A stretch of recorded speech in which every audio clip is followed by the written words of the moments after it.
Before we delve into Trump on immigration, I want to look at the whole picture. These are numbers from the U.S. Immigration and Enforcement, ICE. ICE deported nearly 316,000 undocumented immigrants in 2014. 56% of all ICE removals were previously convicted of a crime. In 2013, there were 368,000 deportations. So over a 2-year period, ICE sent back 684,587 people. That is roughly the population of the cities of Atlanta and Orlando combined. Okay, so now we have the whole picture. So Ron, with critics on both sides of the aisle taking shots at Trump's plan, do you think he needs to rethink? Is he giving the American people the whole picture? Well, I don't think he's going to rethink, because I think his views on immigration have been the core of his appeal in the Republican Party. Look, Donald Trump can say he can manage things better than anyone else. But the reality is that this would be an almost unprecedented logistical challenge. He talks about E-Verify and cutting off employment. That is essentially the self-deportation argument that Mitt Romney made in 2012. The underlying reality is that to remove this many people from the U.S., as George Will once famously wrote, you would need a line of school buses from San Diego to Alaska. And I think, Carol, that is the reason why consistently in polling, I've written about polls on this issue for over 20 years, consistently in polling, only around 1/3 of Americans would deny the undocumented legal status. About 2/3 have always said they would either allow them to become citizens or remain here legally without citizenship, even among Republicans. Maybe the campaign is changing this, but as recently as this fall, a majority of Republicans have said they would support some kind of legal status. You mentioned Florida. In the exit poll in 2012, in the Republican primary there, only 1/3 of Republicans said they would support deportation. Americans have never viewed this as a practical, pragmatic, viable option. Okay, so Michael, going back to these ICE statistics, Michael, because I do want to talk to you about that. So over a 2-year period, ICE sent back 684,587 undocumented immigrants. Isn't that enough? Well, clearly not. And, you know, I was on Jake Tapper the other day, and I have to ask the same of you and Ron. I need somebody to please explain to me how any candidate, whether Republican or Democrat, can disagree with Donald Trump's position. They sneak into the country, they overstay visas, the politicians want to offer amnesty, green card, citizenship. Mr. Trump at least has a plan.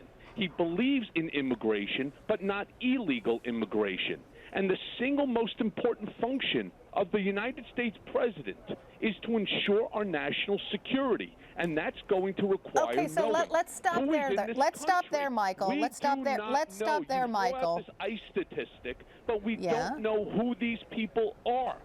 Actually, we do, because No, ICE says, yes, we do, because it's all on the ICE website. If you go to ice.gov, it details who these people are. Most of them are from Mexico, Guatemala, and the Honduras, and 56% of them have some criminal act in their background, and they've been deported. So there is information out there. You just have to go online. They claim there's 11 million individuals in this country who are illegal. You're referring to 600,000. What about the difference? Isn't our national security important? Isn't it important to know who is living next door to you? That's why the American people are pro-Trump.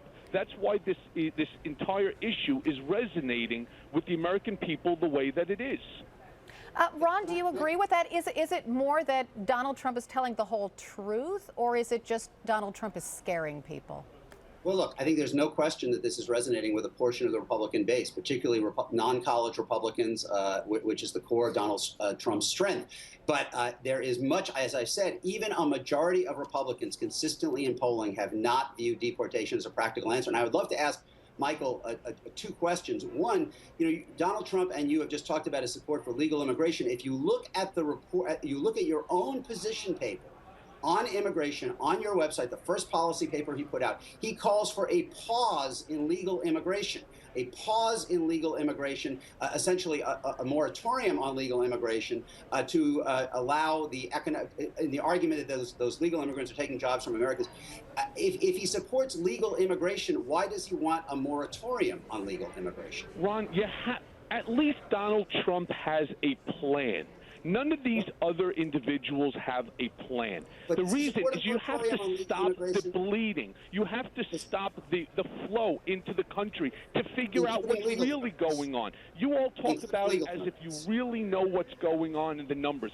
All you're doing is regurgitating the information that the government is putting No, out. And to okay, be honest with you, nobody, no citizen today believes anything that the government is I'm not telling you. regurgitating anything. I'm asking a question. In your policy paper, the first policy paper you published, Donald Trump said I he just supports answered a your question, pause Ron. in legal immigration. Is Ron, that I correct? just answered your Would he question. put a moratorium on legal Ron, I immigration? still just answered your question.